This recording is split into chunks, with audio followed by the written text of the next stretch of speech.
1999 में कारगिल में ऊंची बर्फ की चोटियों से पाकिस्तानी घुसपैठियों को खदेड़ने वाली भारतीय सेना के लिए लद्दाख की खून जमा देने वाली बर्फीली पहाड़ियां कई मायने रखती हैं। चीन से तनातनी फिलहाल खत्म होती नहीं दिखती, इसलिए सेना ने ठंड के दिनों में भी चीनियों से मोर्चा संभालने के इरादे से खुद को तैयार कर लिया है।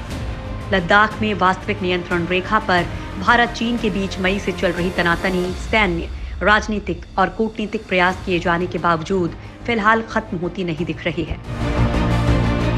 फिलहाल बातचीत के बाद चीनी सेना पीछे हटने को तैयार हो गई है, लेकिन चीन की चालबाजियों पर भरोसा नहीं किया जा सकता।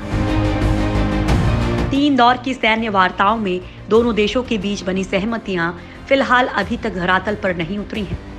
वैसे भी गर्मियों में यहाँ का तापमान 40 डिग्री और सर्दियों में -29 डिग्री तक हो जाता है, इसलिए आगे आने वाली ठंड में भी भारतीय सेनाओं ने लद्दाख की बर्फीली पहाड़ियों पर मोर्चा संभालने के लिए अपनी तैयारी और तैनाती शुरू कर दी है।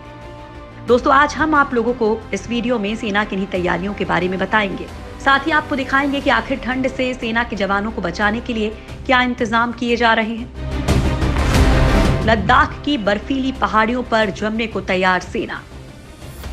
चीन के साथ लद्दाख में चल रहा विवाद बातचीत के बाद कुछ हद तक शांत तो हो गया है, लेकिन इसको लेकर चीन पर भरोसा नहीं कर सकते हैं, क्योंकि 1962 में भी चीन ने इसी तरह से पीछे हटने के नाम पर धोखे से भारत पर हमला किया था और अब भारत लद्दाख में मौजूद अपनी पोस्ट पर ठंड के मौसम में भी जमे रहना चाहता है।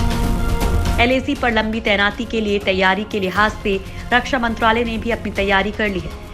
सैनिकों के लिए खाद्य सामग्री, आवास, ईंधन, विशेष कपड़े, जूते के साथ ही अतिरिक्त सैनिकों और वाहनों का इंतजाम करना शुरू कर दिया है। दरअसल ठंड के दिनों में बर्फबारी शुरू होते ही 4 महीनों के लिए यानी अक्टूबर के अंत तक सड़क मार्ग बंद हो जाएंगे, इसलिए इससे पहले ही सैनिकों के लिए सारे संसाधन जुटाने होंगे।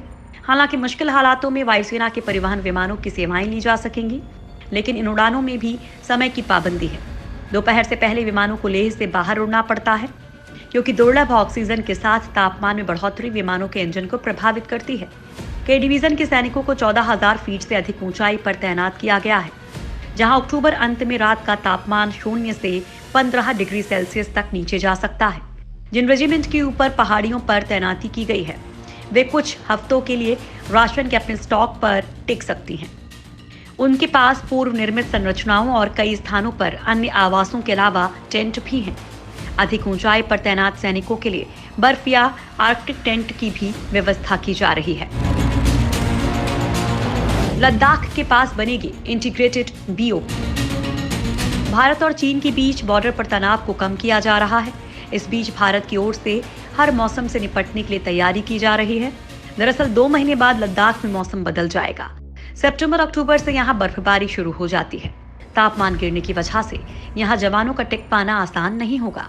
ऐसे में लद्दाख के पास ITBP के लिए इंटीग्रेटेड बॉर्डर आउटपोस्ट तैयार की जा रही है। इसकी मदद से अगर तापमान बहुत अधिक गिर जाता है तो जवानों को सामान्य तापमान मिल जाएगा। ठंड के मौसम में लद्दाख के पास पेंगोंग झील वाले इलाके में सामान्य तापमान 0 से 40 डिग्री सेल्सियस नीचे तक चला जाता है। -40 डिग्री तापमान में जिंदा रहना आसान नहीं है।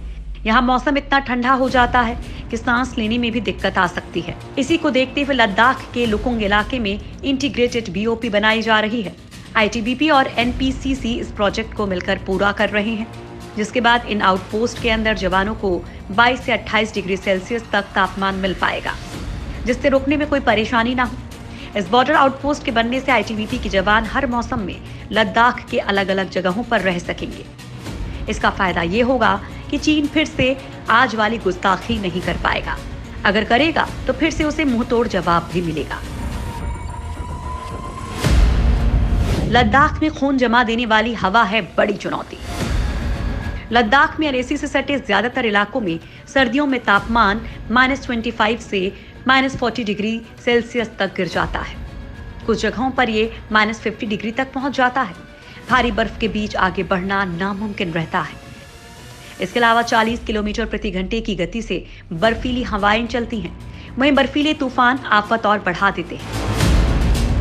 जवानों को इस विपरीत स्थिति में फिट रखने के लिए विशेष ड्रेस और तंबुओं की जरूरत होती है।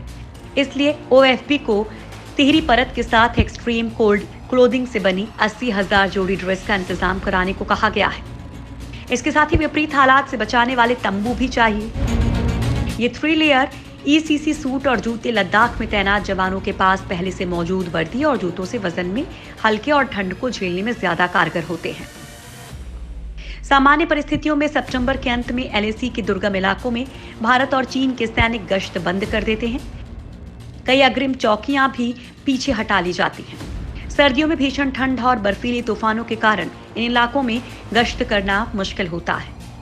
विशेषज्ञों की माने तो गलवान में कुछ जगहों पर भले ही चीन को कदम पीछे खींचने पर मजबूर होना पड़ा हो, पर तनाव अभी खत्म नहीं हुआ है। गतिरोध जारी है और अक्टूबर के अंत तक यही स्थिति कायम रहने की आशंका है। इसलिए अग्रिम इलाकों में तैनात जवानों के लिए लद्दाख की ठंड के लिए जरूरी साजो सामान चाहिए। लद्दाख में होगा विंटर डीजल का इंतजाम। लद्दाख की खून जमा देने वाली ठंड में गाड़ियां भी चलने में धोखा दे जाती हैं, क्योंकि इतनी ठंड में डीजल भी जमने लगता है। लेकिन अब इसका भी तोड़ निकाल लिया गया है। ठंड के मौसम में लद्दाख के दुर्गम इलाकों में सामान पहुंचाने में अब सेना के जवानों को वाहनों को दिक्कत नहीं होगी। आने वाली सर्दियों को देखते हुए वहां एक खास तरह की डीजल भी सप्लाई की जाने वाली है। माइनस तापमान में काम आने वाले इस डीजल को तेल company Indian oil corporation limited लेकर आई है। कंपनी का दावा है कि ये लद्दाख की सर्दियों में भी जमेगा नहीं। ये एक खास तरह का डीजल है जो पिछले ही साल तैयार किया गया है। ये खास तौर पर ऊंचे पहाड़ी इलाकों को ध्यान में रखते हुए बनाया गया है। दरअसल लद्दाख में सामान्य डीजल बेकार हो जाता है, लेकिन विंटर डीजल में ऐसे तत्व होते हैं जिससे उसका गाढ़ापन एक तय मात्रा में रहता है। इससे गाड़ी की इंजन में उसकी सप्लाई सुनिश्चित होती रहती है। साथ ही इसमें सल्फर कंटेंट कम होने की वजह से इंजन में इसका जमाव जल्दी नहीं होता है और गाड़ियां बेहतर तरीके से और लंबे वक्त तक बिना खराबी के काम करती हैं। दरअसल भारतीय सेना चीन को लेकर इस बार कोई कोताही बरतना नहीं चाहती है, क्योंकि 1962 में चीन ने इसी तरह से अगस्त में पीछे हटने की बात कही थी और जब भारतीय सेना लद्दाख से वापस चली गई तो सितंबर में चीन ने चुपके से हमला कर दिया था। लेकिन इस बार भारतीय सेना लद्दाख में ही जमे रहना चाहती है और इसके लिए उसने पूरी तैयारी भी कर ली है।